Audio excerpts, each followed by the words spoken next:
Mahal kayo. Bahala kayo. Asan sila? Ayan. Hello, tatay. Okay ka na? Upo ka lang muna dyan, tay. Okay. Nagkakape ka na, ha? Meron ng kape. Mga kababayan, mga kabarangay.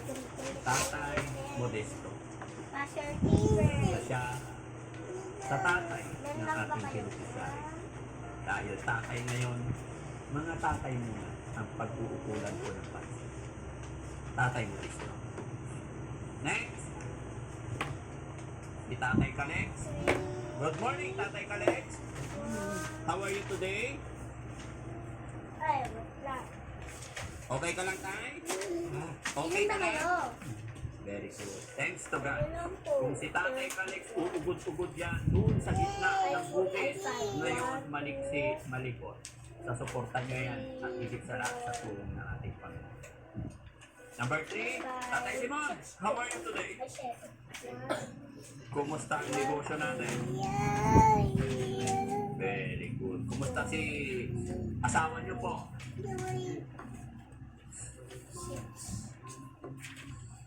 Very good. Kumusta ang manok na pula? Oh, pass your papers. Pahinga. Seven ba kayo or six lang? Tay, happy Father's Day. Unang hakbang Thank you. sa pagbasa gamit ang marunong. Yun. Mga kababayan, mga kabarangay. Sino po ang hindi nakakilala kay Tatay po? Tapos yung ice cream vendor na naigaw dito sa harapan ng lumang bahay ni Daddy Frankie.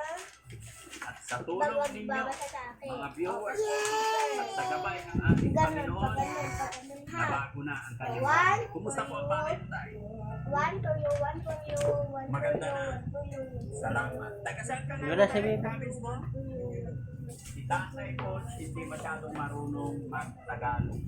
Pagkasinensi na siya puro. No? Okay? Oh, dami mo. Pinakamakulit na tatay. Pero pinakamabait.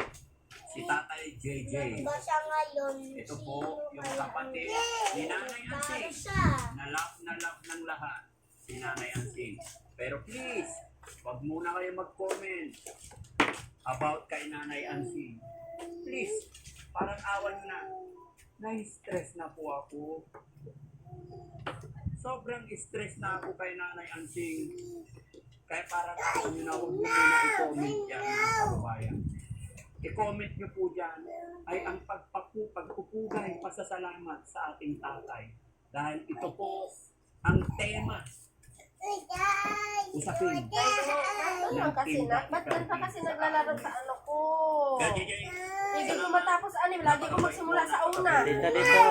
Kaya isa ka Dito si baby, sa oh. mga imbitado ngayon. Oh. Napasasaya Tapos din dudaan ng eh. Daddy Frankie. No. JJ, happy Father's Day. Ayun. Yan. At si Tatay Rudolph, ang tatay po ni Ate Langdang, Ate Laika. Mga kababayan, mga kabarangay, alam kong kilala niyo po sila. Samahan niyo po kami. Kakain po tayo sa labas. Gaya ng aking sinabi, para sa mga tatay ang araw na ito. Tatay Rudolph, okay ka na?